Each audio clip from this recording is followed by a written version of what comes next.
Hello, Sports Scope followers. After 5 years of doing this program once a week, balancing a 60-hour work week job, I've decided to do the program 5 days a week, 1 hour a night, taking a significant pay cut. So I've started a Patreon page, which is Patreon, Patreon/SportsScope, spelled the same way at the bottom of the screen you see there, for $5 a month, 17 cents a day. You can help support the program. You ask yourself, why Sports Scope? Well, I bring in such big names such as Al Borges, former Auburn offensive coordinator, and I cover the big news in sports that the corporate media will not cover. If you want to contribute more than $5 a month, you can go use the Cash App. The cash tag is Sports Scope, again spelled the same way, or you can go to the Zelle app, sportscope@gmail.com. SportsScope has about 5,000 followers and growing. If you want to advertise on the program, you can email me. The word is SportsScope, spelled the same way again, @gmail.com. Thank you and enjoy the program. Okay, now I'm live here on All Links. I'm glad we got that commercial out without a hitch to start the program. Hello, everybody. Welcome to Sports Scope on this first day, new time, and actually got running behind. I thought I had plenty of time, but I didn't. I've got so much information. We're going to go over the NFC East today and the NFC North today. The college football playoff will be in the college football playoff in 2026, but they're shooting for 2024. We'll go to 12 teams. We'll talk about that. But first, there were some quarterback moving in the NFL, and I want to get on top of that right off the bat. Russell Wilson. And there was a lot of talk about his contract extension. He's 34 years old. Got it was a 5-year extension. It's going to put him right at 40 years old when he finishes this particular extension here in Denver. Now, 5 years, $242 million, 161 guaranteed. Now, the same thing, when I think about this, I think about the Peyton Manning contract and his stint later in his career. Ironically, right around the same time that Russell Wilson it landed with the Denver Broncos.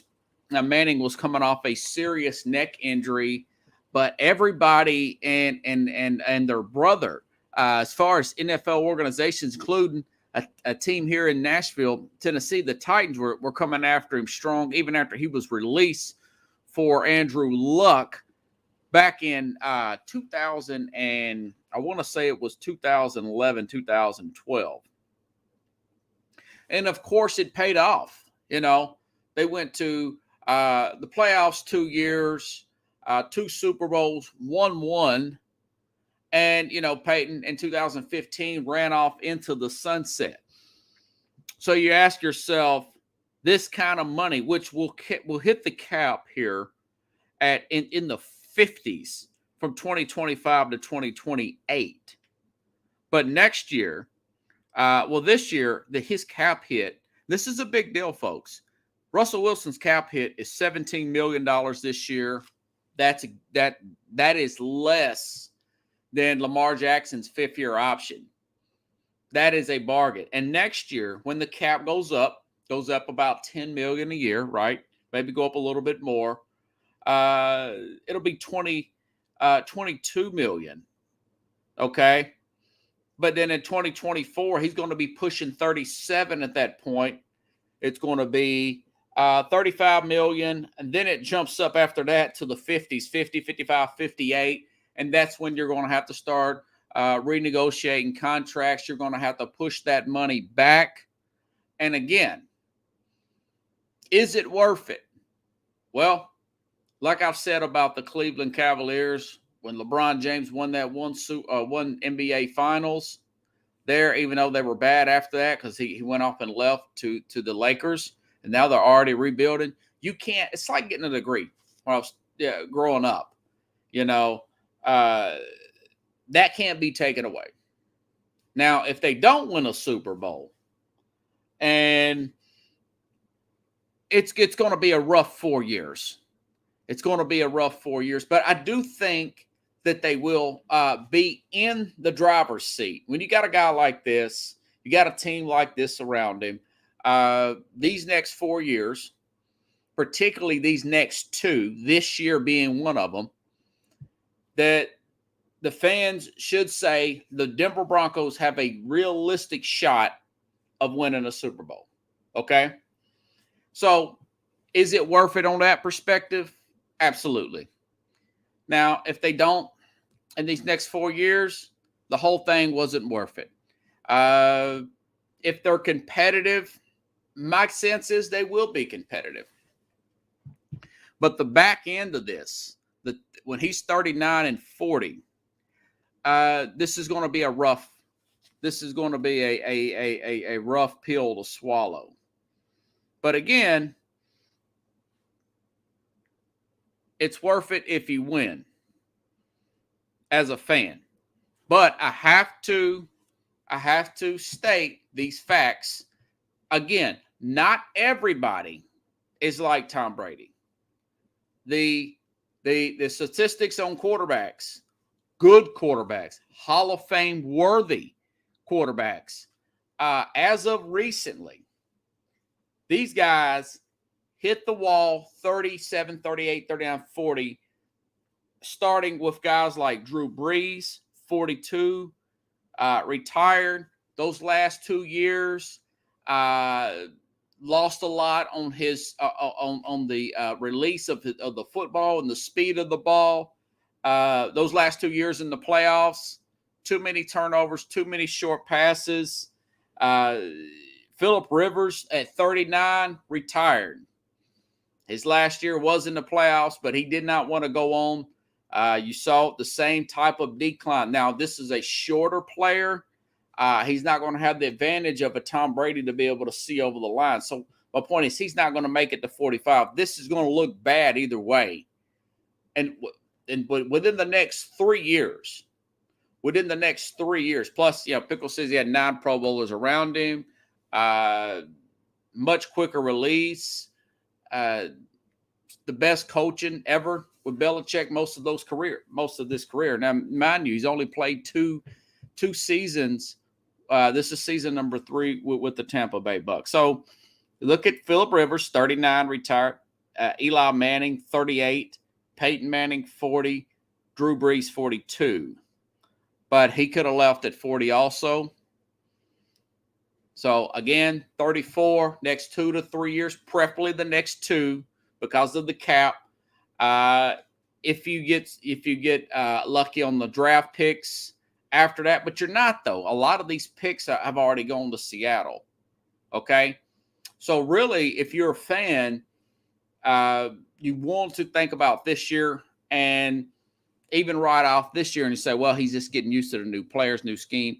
Next year, if you're the Denver Broncos, now we know they've got Randy Gregory on defense. Patrick Surtain's going to be in his prime. Guys like that, Bradley Chubb. You want to add as many pieces as you can next year, between this year and next year, to win your Super Bowl. So, again, guy like this, I saw him play at a high level before his injury with the finger. That was a freak injury. That wasn't him getting old type of injury. But mind you, he is a smaller player. It is something to be concerned with. Again, if it will be worth it if they win. If not, this is not going to be worth it. Just another player that you overpaid. I think Denver will probably not regret this. I think they'll probably do something in the next 2 years. Depending on me, I would purposely load the defense up, make sure he's got plenty of offensive line help, maybe add in another receiver there, overpay here and there, kind of like what Buffalo did with Von Miller. He's way overpaid. He knows that. But if you get that first ring, you've got Josh Allen. You got that cap number. Again, with the cap number, folks, it cannot be over, I think it's like 12%. He is under that number this year. He's going to be under that number next year.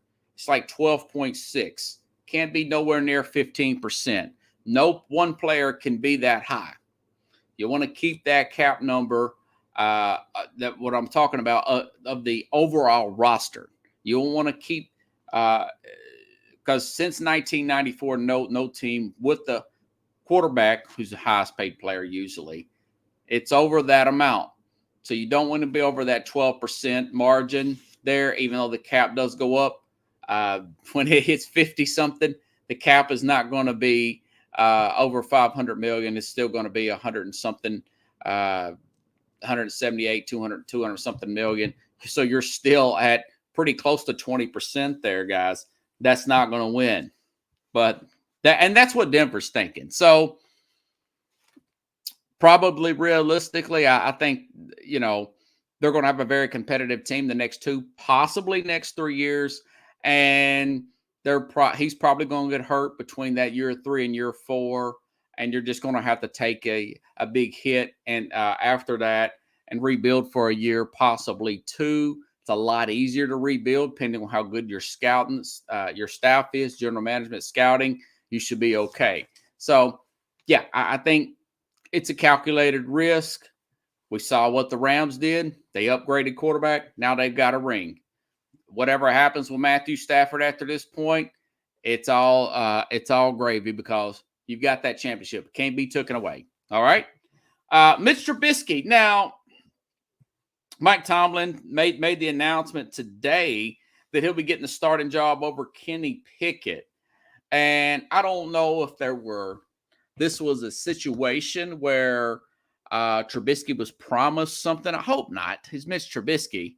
That he was promised to be the starter till he officially got beat out in camp. He's a good athlete. He doesn't. His numbers look great. He's a winner and all that. CBS put out a stat line on him. Highest winning percentage since 2018 among active quarterbacks with a minimum of 30 starts. Mitch Trubisky is 4th behind Patrick Mahomes, Lamar Jackson, Tom Brady, Aaron Rodgers. Mitch Trubisky. So you look at that, and if you come in from another planet and you think to yourself, okay, this guy's the real deal Holyfield, man. There's no reason for the Pittsburgh Steelers to take a top 20 pick and draft another quarterback in Kenny Pickett, right? Wrong. That's why you got to watch the games and be more intuitive, okay? Trubisky, his best year was in 2018. I want to say that was his third year. In the playoffs, this was with Khalil Mack, Matt Nagy, Roquan Smith was drafted that year. One of the best defenses. Aaron Rodgers was hurt that year with a collarbone injury. I want to say the Bears won the division. They were like 12-4, and they lost to the lowly Eagles. Now, the Eagles won the Super Bowl the year prior to that. But Mitch Trubisky, 1 touchdown. The team scored 3 field goals and a safety, and he was beat by Nick Foles. And the rest is history. He can't make that big throw in the playoffs. He couldn't take this. They missed the last-second field goal. He can't take a team down the field when the money's on the line to get that game-winning touchdown. Okay? But Mike Tomlin is a very careful, defensive-minded head coach. He's about 3 years older than Kenny Pickett. This guy's a very good athlete, but he struggles to make his second, third read. Kind of reminds me of a Jalen Hurts. A little bit more accurate than a Jalen Hurts, but Matt Nagy is a very took a lot of wrongful criticism. Ryan Pace, mind you, that the general manager who's fired now, they got polls there. He was assistant out of Kansas City. He's now with the Bears. Now, of course, they got a new head coach. And Trubisky was a backup to Josh Allen last year. He didn't even try to compete with another team for a starting job. So last year was kind of like a year off for him, you know. But now, mind you, this general manager drafted Mitch Trubisky over Patrick Mahomes and Deshaun Watson. Watson, you know, no matter what people say about his personal stuff and everything, got one of the highest actual ratings. His ratings actually mean something. He's won playoff games. He's advanced in the playoffs games. And should I say anything else about Patrick Mahomes? I mean, you know, league MVP, Super Bowl MVP. That doesn't mind even saying. So I'm thinking about. I'm not sure what. This guy's probably a really good practice player. Kenny Pickett is the knock on him. He's not a great practice player. But for the games he played, the guy has got like 2 incompletions in both games, okay? And he's the younger player. So my guess is this is probably going to go about like the Tommy Maddox 2004 Pittsburgh Steelers, kind of the same, different head coach, kind of the same mentality. Tommy Maddox played the opening week. The team lost to the Ravens, and I want to say that that Ben Roethlisberger ends up coming in. Yeah, Ben came in week 2 against Baltimore after Maddox left the game with an elbow injury. That'll be something like that. You know, that I don't think this line is that good. Pro Football Focus still has them ranked at the bottom of the league. And they've been reading Colin Cowherd said that they had one of the lowest amount of money spent on the offensive line. So he's trying to make this up, Tomlin and this management staff. They're trying to make up having a bad offensive line with drafting another receiver and getting an athletic quarterback. And that's just not a philosophy I believe in.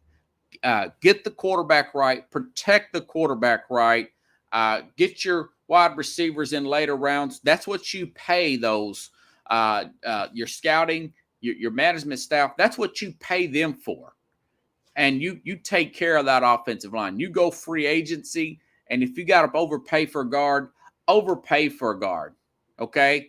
But you're going to be able to get a push in that running game. You're going to be able to give that quarterback an extra second to make a read, to potentially make a big play downfield, and ultimately going to win you games. They've got a really good pass rush. They got the defensive player of the year on this team, TJ Watt.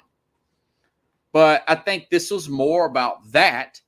And Kenny Pickett, they changed the NCAA rule about the fake slide because of Kenny Pickett, guys.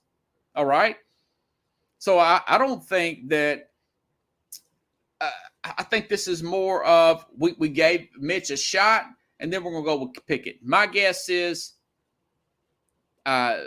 Pickett will play within the first 4 weeks because they play Cincinnati on Sunday. I think they're going to lose to Cincinnati. And within that first month, Kenny Pickett will be the starter, and there's no looking back. He makes better decisions with the shorter passes, takes what the defense gives him. This is what he did in the preseason. Okay? I just think the Steelers are going to come up a little bit short of the playoffs. There's too many loaded teams in the AFC West.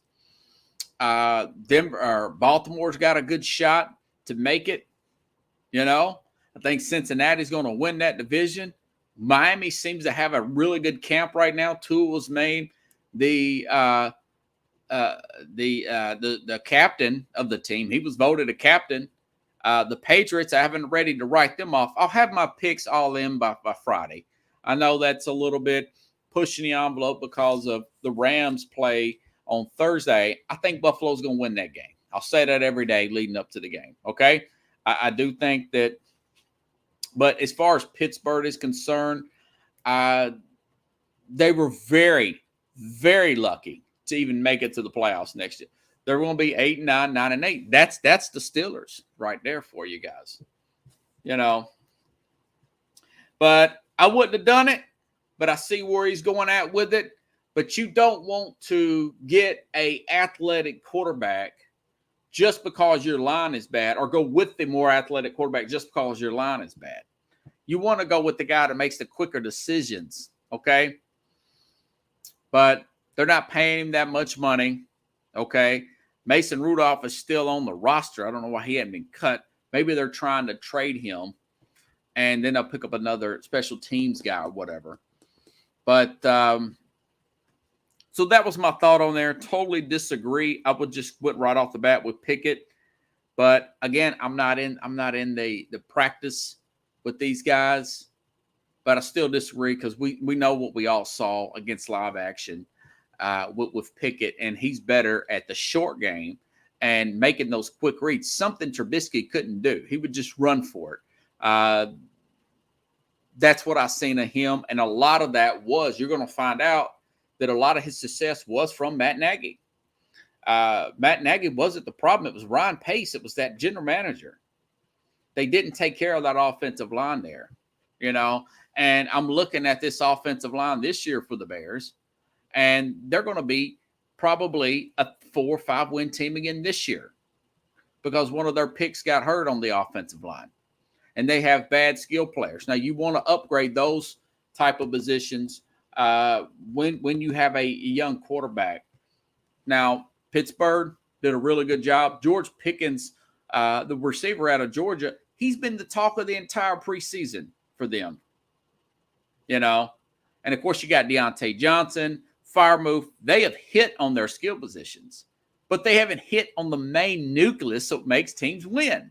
Offensive line, the big uglies. I forgot who used to say that. Berman, maybe in John Madden. Chris Berman's still alive. ESPN. Anywho, we'll see how Pittsburgh plays out. They're going to be an interesting team. They're usually in games. Mike Tomlin's never had a losing season, but I'm not too excited about that. If I'm a Steelers fan, I'm kind of bummed out today. This is not my year if I'm a Pittsburgh Steelers fan. And at some point, you got to ask, do we want to stay? I know this guy keeps it at 500 every year. We barely slide in, but that's technically what you call mediocrity with Tomlin. Now, I don't know how much Tomlin has authority with this team. That still remains to be seen. They've lost their general manager. He's retired. They're going with new management. It's probably somebody they've hired in-house. That'll be okay. But I think the Steeler fans are going to get a little frustrated with the general philosophy of this team towards the end of the season because it's going to look pretty much more of the same. All right? Switching gears here. Wow. Man, when I read this college football playoff vote for a 12-team playoff, I just didn't believe it. It was so big last week. It was so surprising and caught me off guard that I thought that a vote would be come into play within the next 2 years. I had to read it again, say, no, a vote's going to come into play this week, which was last week, for a 12-team playoff. Okay? And I will say this. It was a good week in college football. I thought that Florida would win. They did. They knocked out Utah. I actually bet the LSU game and got beat there with a free bet out of FanDuel. Okay? So here we go. All right. So in 2026 now, there is a possibility that this could come into play in 2024. To be determined, will be officially switched by, this is Athlon Sports, by 2026, but the Board of Managers tasked the College Football Management Committee to to review the possibility of starting in 24 or 25. I hope 24. That would be awesome. Okay. Now how's this going to play out? This is going to play out 12 days. Check this out. 12 days after the conference championship games. Now, the conference championship games are usually about the first Saturday in December. My guess is it's usually around December 5th. Okay. You're right into the Christmas season there. So you're talking 12 days. So if it's on December 5th, we're talking 17th, 18th. That's right around the time or a few days before that people start getting out for the Christmas vacations. A lot of the schools are done by the end. The public schools, the colleges, people with really good jobs are usually done around the 18th to the 20th. So that weekend, when people first go, you're going to have more eyeballs on these games out around that right when you get off. Normally, there's off bowl games. Now, the NFL is still going to be ramped up. You can pull them around the NFL games. You can put these games on Saturdays, okay? The college basketball is just starting. The NBA, most people take the NBA as starting on Christmas Day. I've always looked at that. After Christmas Day, then I start to pay more and more attention to the NBA, not unless there's a big story. I'm going to get to that Malcolm Donovan Mitchell story tomorrow, by the way. I just got too caught up into these football stories today. Since I'm going 5 days a week, I'll be able to get to every story I want to. Okay, now, so essentially, you will have 12 teams, and I want to say the first 4 are conference winners, and they will have bye weeks, okay? And these games will be played on site. That's what I like. They're going to be played at the site of these top-ranked teams. So they're going to be the first conference winners. Let me make sure I got this right. So I went from one screenshot to another. Okay. 6 highest-ranked conference champions, 6 highest-ranked non-champions. Top 4 conference champs will receive first-round bye weeks, kind of like the NFL. All right? And higher seeds to host first-round games, quarterfinal, and semifinal after the first-round games. Those will be played in bowl games. Now, you say, well, what's your opinion of it? Okay, the bowl season's terrible. The bowl season is unwatchable. The Orange Bowl, the Rose Bowl. You've got all these top players that are opting out of these games, and they are preparing for the combine. They are prepared for their pro day. They're thinking about the NFL. TV tries to hype these games up, and they mean nothing. They're exhibitions, okay? All that hype, all that crowd.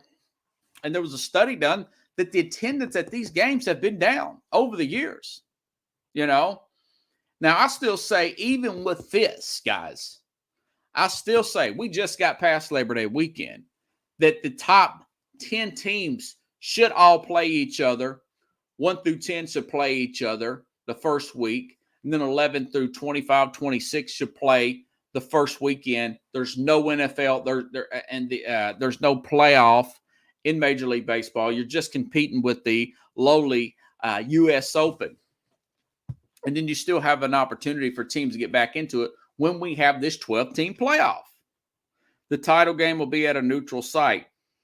So if you have a red-hot Ohio State team, these teams like Ohio State in the Big Ten, they've never got a chance to host a big game like this late in the year post-Christmas. So if you have a Georgia team that's having a down year, but they found a way to get an at-large bid and Alabama wins the conference or whatever, you're going to have Georgia have to go up to an Ohio State and play in the snow.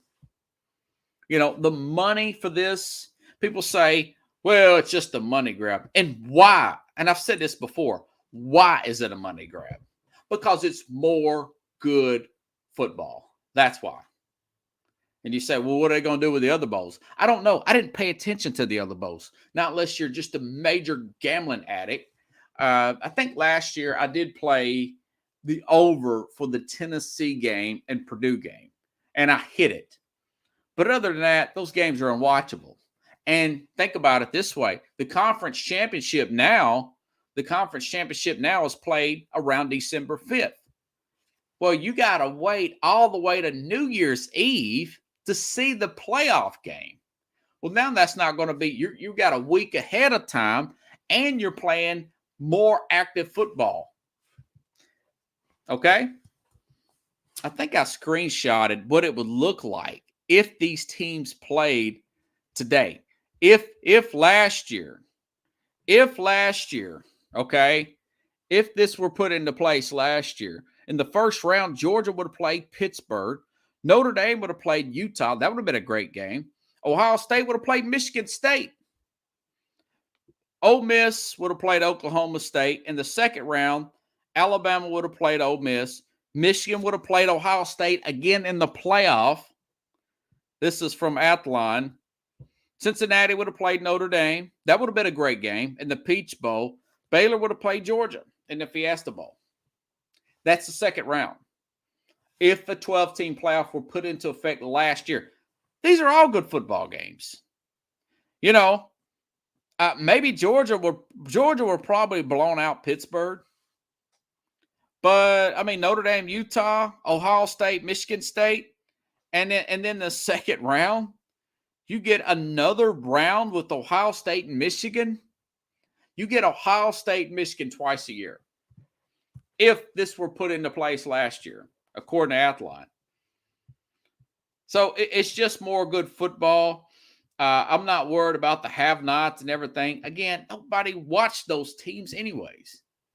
The ratings and the standings are way down. The attendance, excuse me. The ratings and the attendance are way down.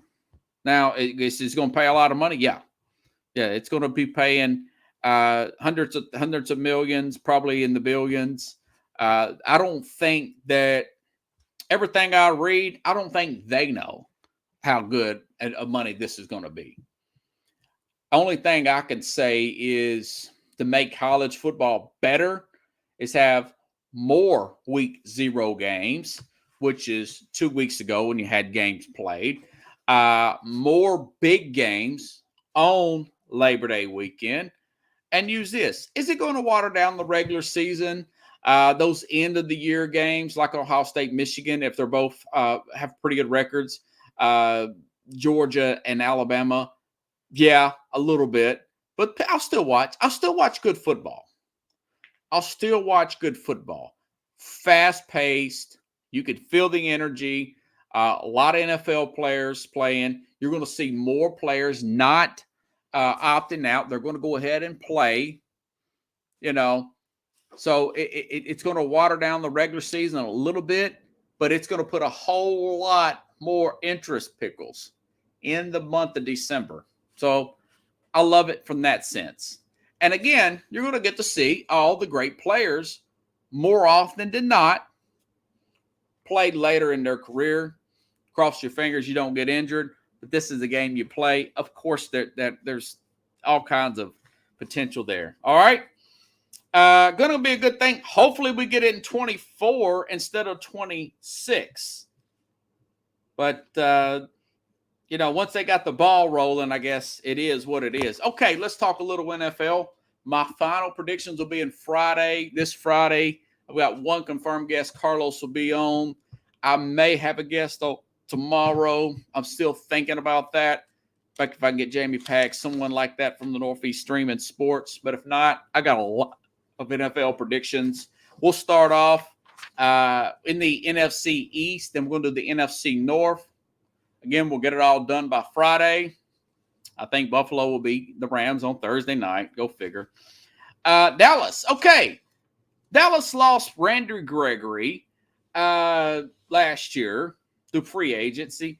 The same Randy Gregory that was suspended for played 11 games last year, suspended for a big chunk of his career for substance abuse. That Randy Gregory.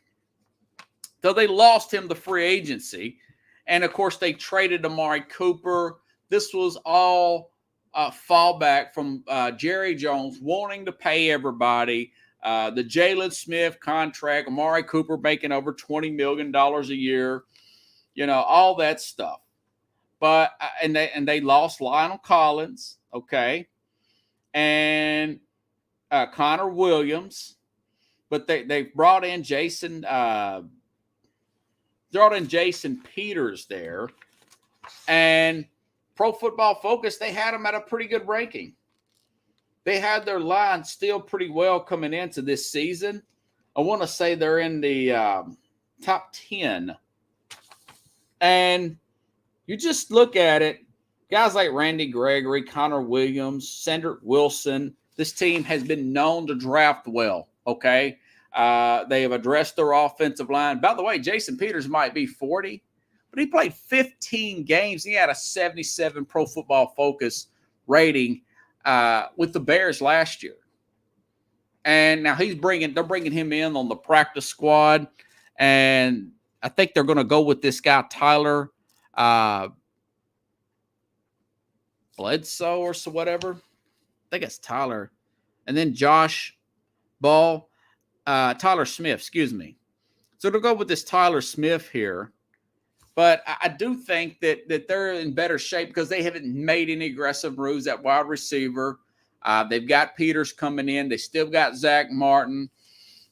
They still have the right tackle. So it's not as bad and as looming as I originally thought it was. And Dak Prescott is still the best quarterback in that division. Okay.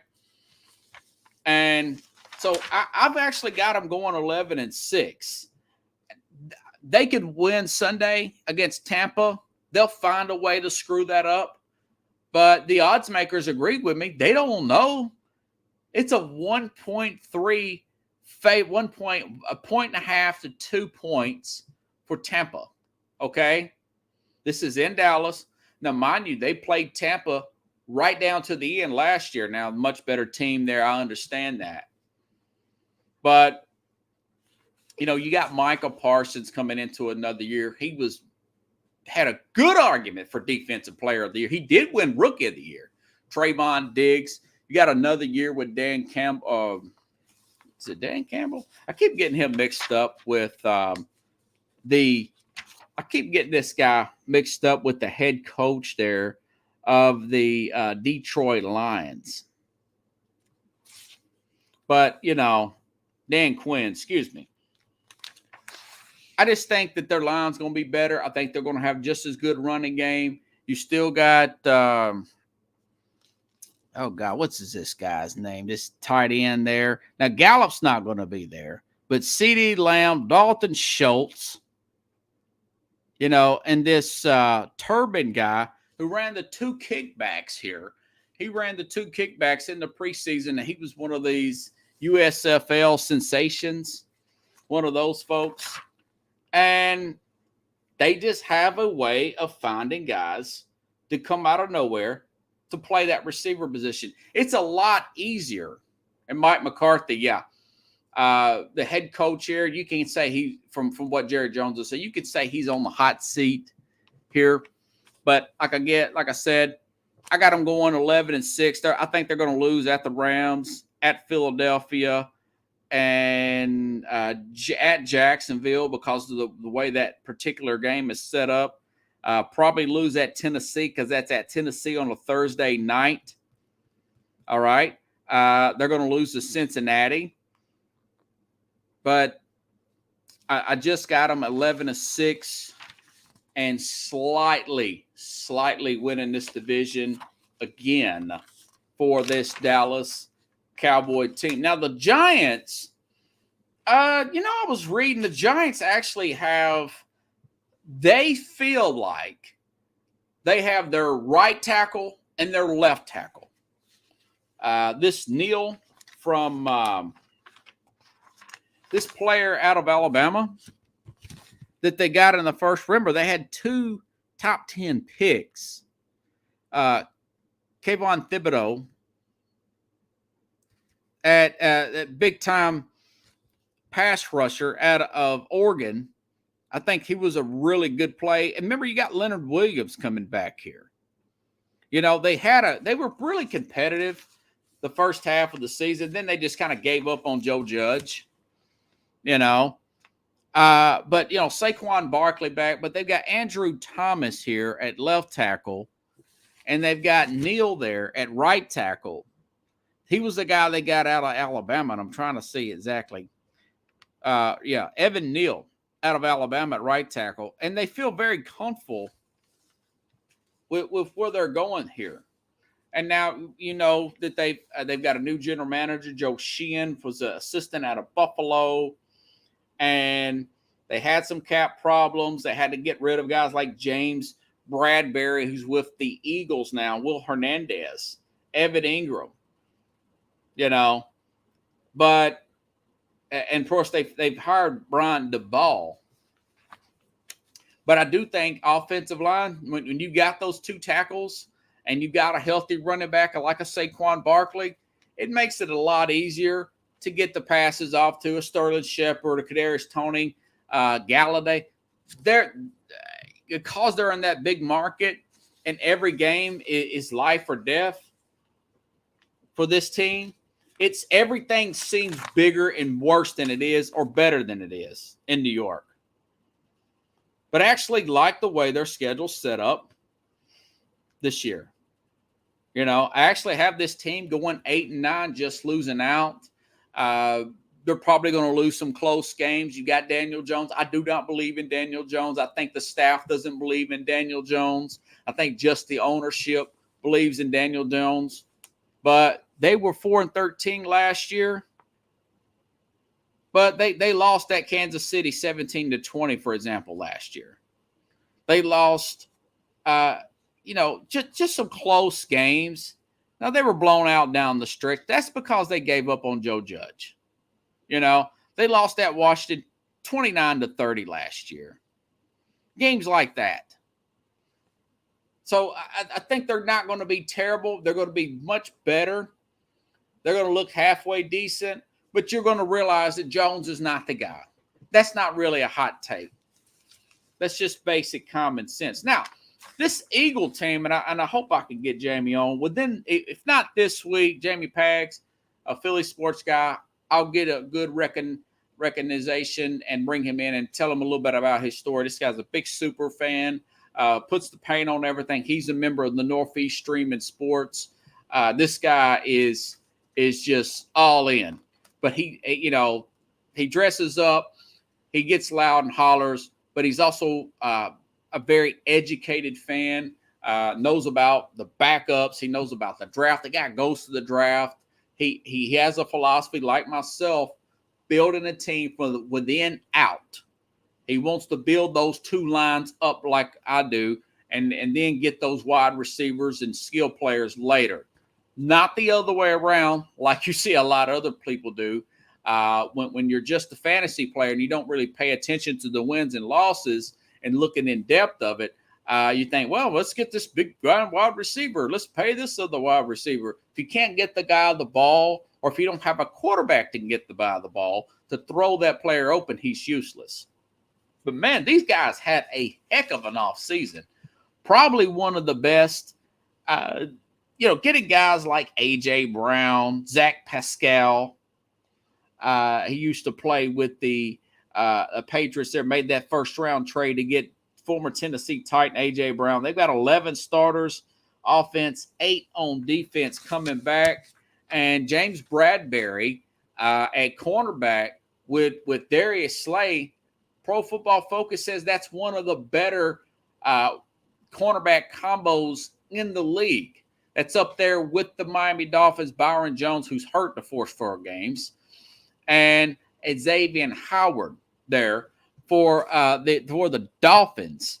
Pro Football Focus has them the number 1 offensive line in the NFL coming into this season.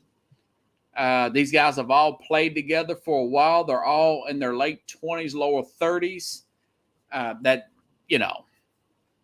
doesn't guarantee anything. Now, of course, they got Dallas Goedert at tight end. So you've got Devontae Smith, second year with him, former Alabama wide receiver, standout star. A.J. Brown on the other side. And you've got Dallas Goedert there. You've got the number one offensive line, which means you're going to have a good running game. You're going to have a good running game. Defensively, they've got Davis here. And this guy, I think I highlighted his name. I want to make sure I've got this right. I mean, he was like 6'8". This player out of he was a player out of Georgia here. And he is a monster. Now, he's going to be playing behind players like Fletcher Cox, Jordan Davis. Yeah, Jordan Davis from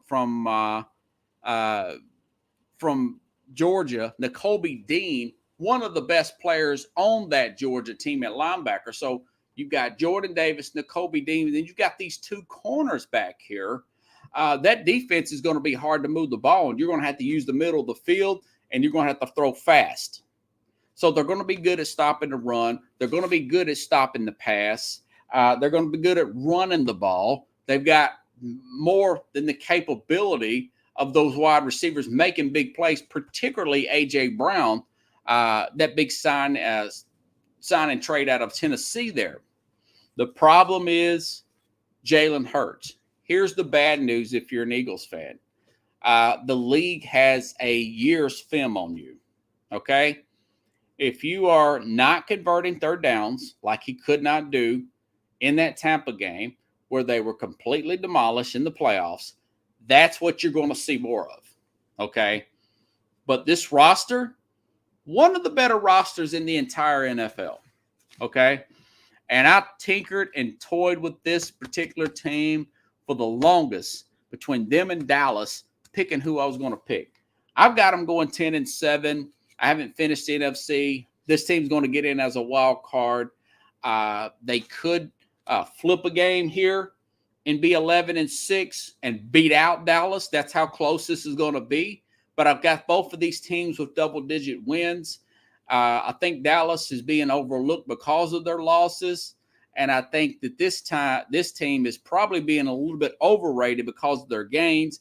And people are not really looking at the fact that leagues have film on Jalen Hurts, a guy who struggles, unlike a Dak Prescott, to make his second and third reads.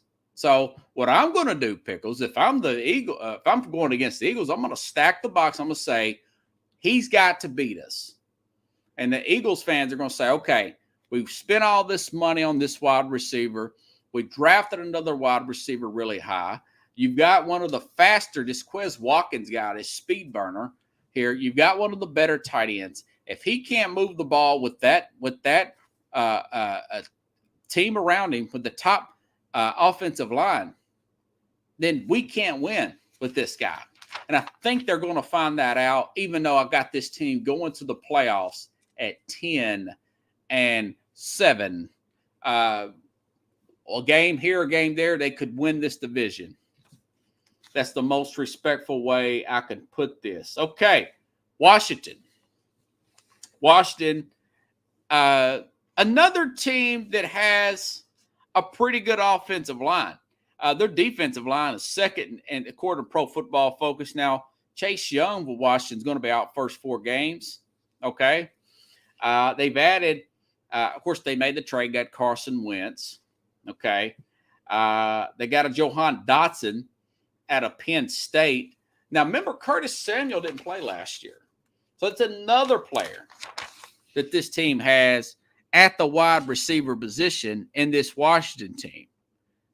But, you know, you look at Terry McLaurin, Curtis Samuel, Jordan Dotson, Jahan Dotson, I think that's his name, out of Penn State. He was a rookie. So Wide receiver not going to have now. Logan Thomas is injured. I don't know when he's going to come back. He was like a Pro Bowl level tight end if he'll be back to himself.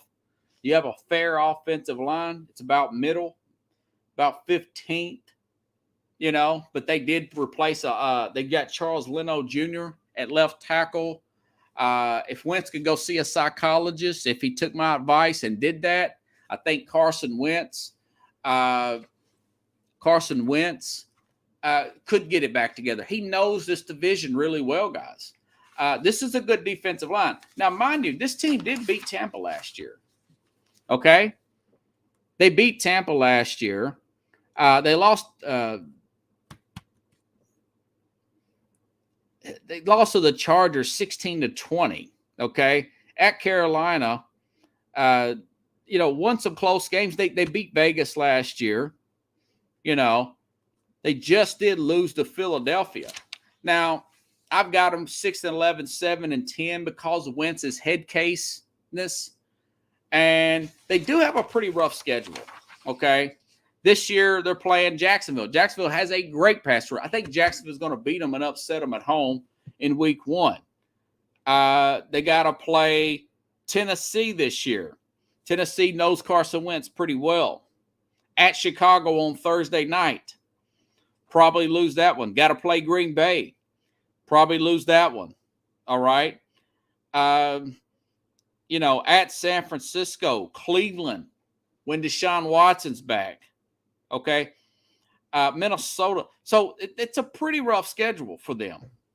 They're playing the NFC North, and they're playing a lot. They have a late bye, and they're playing a lot of their teams like the Colts.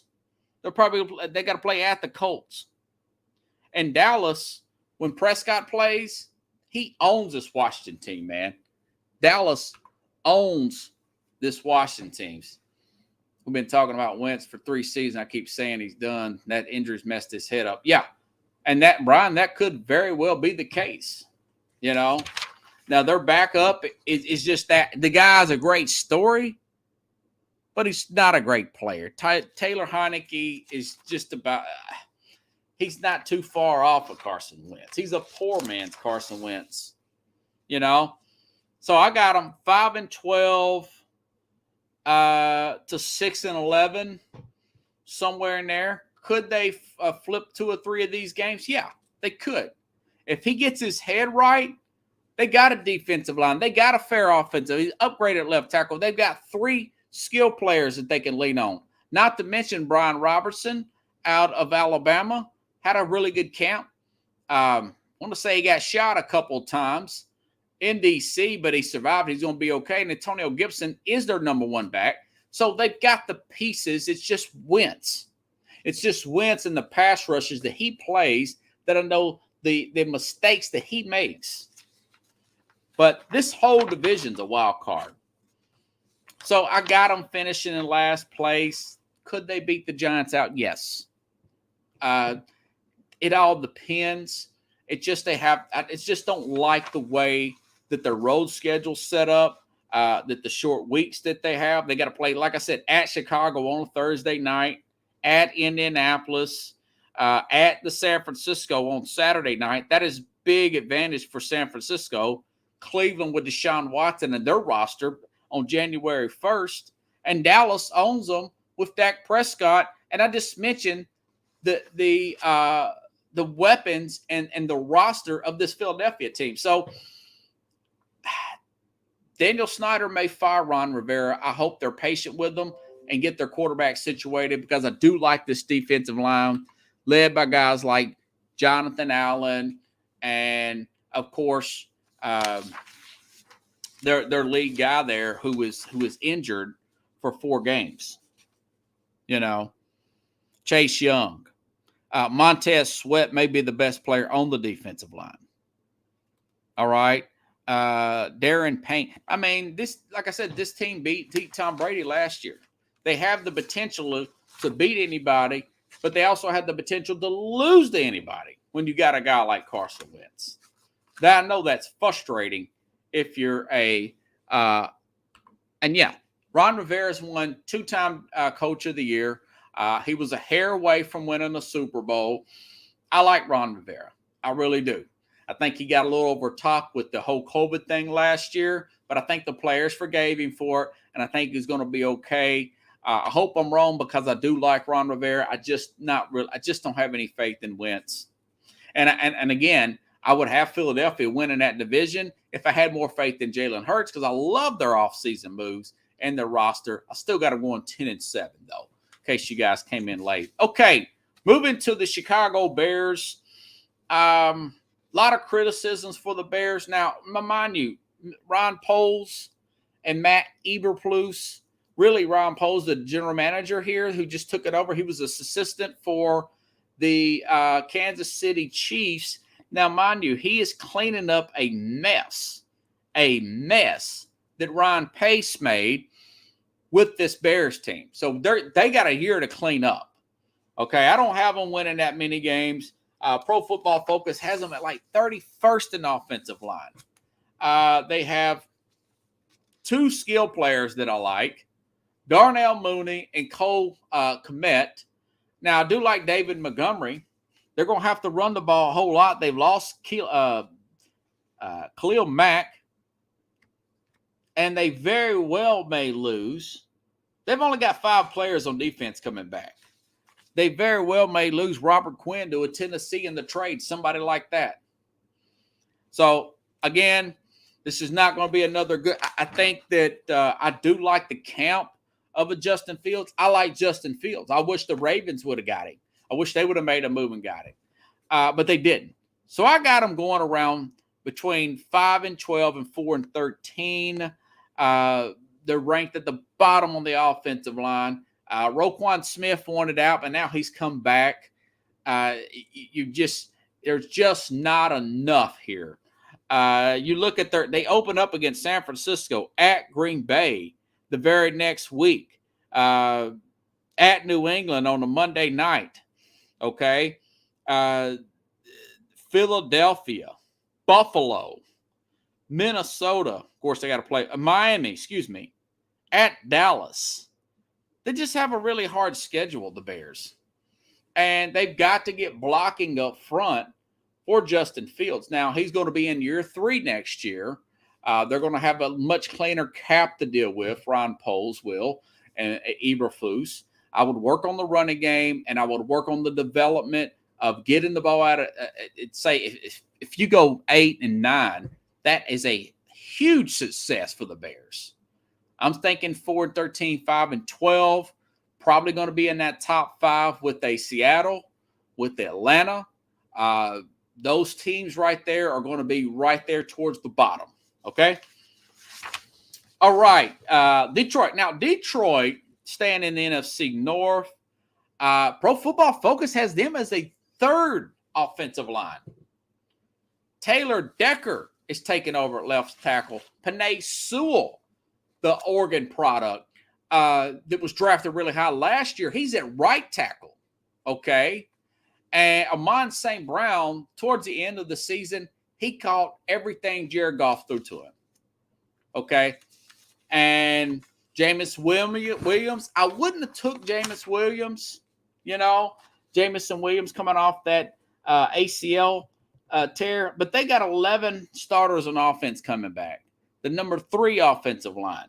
Aiden Hutchinson, he's going to be the early favorite for Rookie of the Year. I like what Walker did at Georgia, the number 1 pick that's going to Jacksonville. I'll talk about Jacksonville later on this week. He's lining up there with the other Josh Allen. He may get Rookie of the Year, but Aiden Hutchinson had a well of a camp. Hard Knocks was really good. Dan Campbell's the real deal as far as not being a phony. He's the opposite of the coach they had up there last year, guys. Brian. Yeah, Brian says Detroit's going to be a surprise team. I picked on Swift on my fantasy team. If it's up to me, Brian, Swift would get 12 targets as a game, and he would get about 20 carries. When you got the number 3 ranked offensive line like that, according to Pro Football Focus, they're really good. And you've got these kind of skill players, DJ Shark former Jacksonville Jaguar. He's going to be the 2, possibly the 3 when Williams comes back. Okay. Well, if you want to count their tight end, who did drop a lot of balls last year, but he's always open. That's why they threw the ball to him. And I'm trying to find this guy. Yeah, Hawkinson, the product out of Iowa. My thing is their secondary now. Jeff Okudah, former Ohio State Buckeye, he's supposed to be having a really good camp. So they're going to be better at one of their cornerback spots. Little weak at linebacker. I've got this team going 7-10, and that would be good. I think Philadelphia will probably beat them week 1, but that's going to be a really tight game in week 1.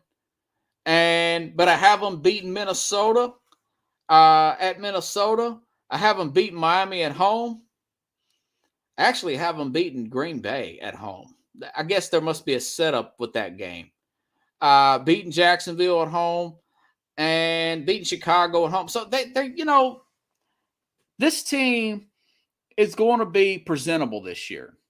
At 7-10, they were 3-13-1. Now, mind you, last year they beat Arizona last year. They should have beat Baltimore last year. They got robbed with the clock. They came back strongly against San Francisco in week 1. They lost to Cleveland 13-10 last year. Okay? And now, of course, they beat Green Bay. Now, that last game against Green Bay benched all their starters, which is a good transition.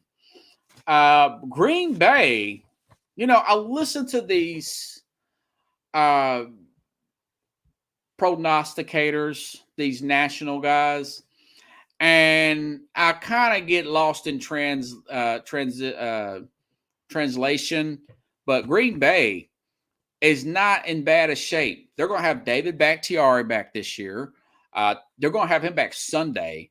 Jar Alexander, by most standings and opinions of Pro Football Focus, he's the best cornerback in the NFL. He's going to be back this year. Yes, they lost Devontae Adams. Yes, they lost Valdez-Scantling.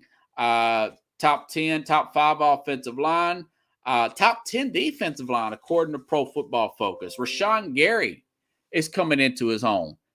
Former Michigan player is having a great camp. Okay?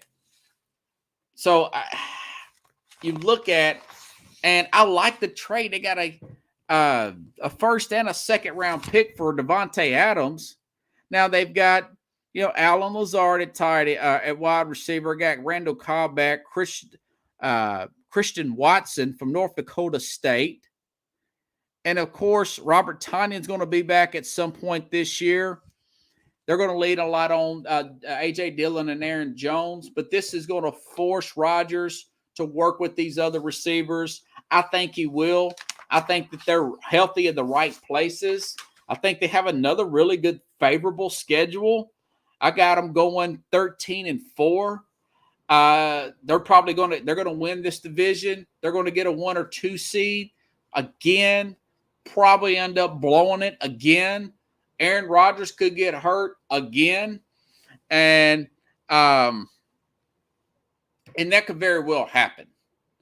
Brian says it's everyone else quietly hoping Rodgers just falls on his face. I'm a Bear fan, so I'm biased. Yeah.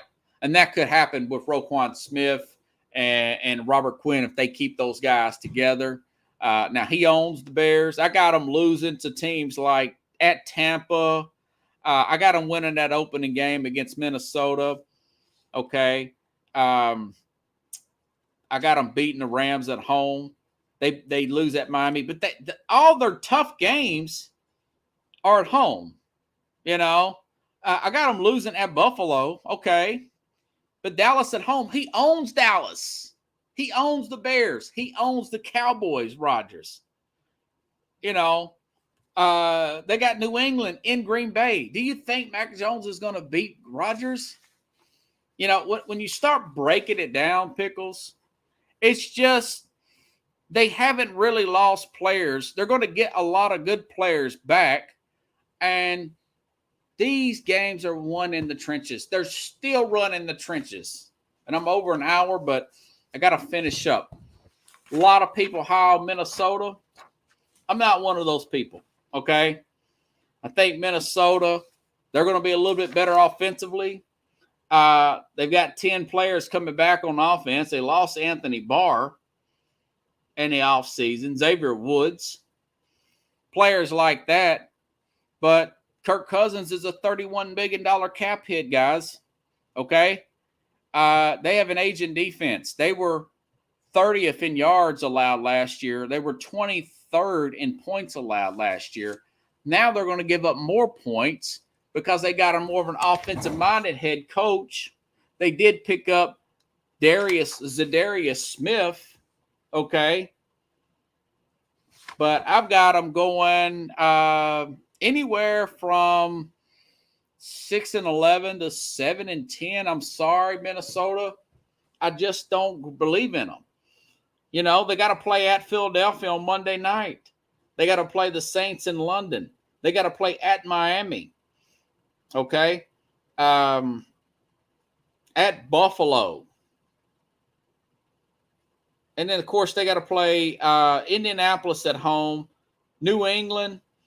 Do you think they're going to beat New England? Do you think this young rookie head coach with Kirk Cousins is going to beat New England? I don't think they're going to beat New England. You know, I don't think they're going to win at Washington on November 6th. I got them beating teams like Arizona off a bye week. We have a very hard schedule. Their defense is going to be worse. And you got Kirk Cousins taking $31 million of your cap. What are you going to do with that? You know? Yeah, Brian says he's been underwhelming his whole career. Mind you, they got to play New Orleans in London. I actually got them winning that game, but they could lose that game. Got to play New Orleans in London. That's a primetime game. Okay? They got to play New England on Sunday Night Football. We know how Kirk Cousins does in these games. More often than not, he's going to fold like a cheap suit. So, got Green Bay winning this easily at around 13-4. Actually have Detroit in second, Minnesota in third, and the lowly Bears in fourth place in the NFC North. I'll be back on tomorrow. We'll be talking about more of the NFC South, and the NFC West. We'll finish out next on Thursday, Friday. I'll roll the show all the way through on predictions, Super Bowl predictions on Friday, Rookie of the Year, MVP, and all that stuff. Guys, if you like the show, share the show. I'll be back on tomorrow, same time. I'm over 7 minutes, and I've still got other stories to touch. So I appreciate you all listening, and that we're doing a new thing here. Off to a great start. Actually went a few minutes over and still got plenty to talk about tomorrow. So have a good night, everybody. I will see you 7 p.m. Central Time again tomorrow night here on Sports Scope.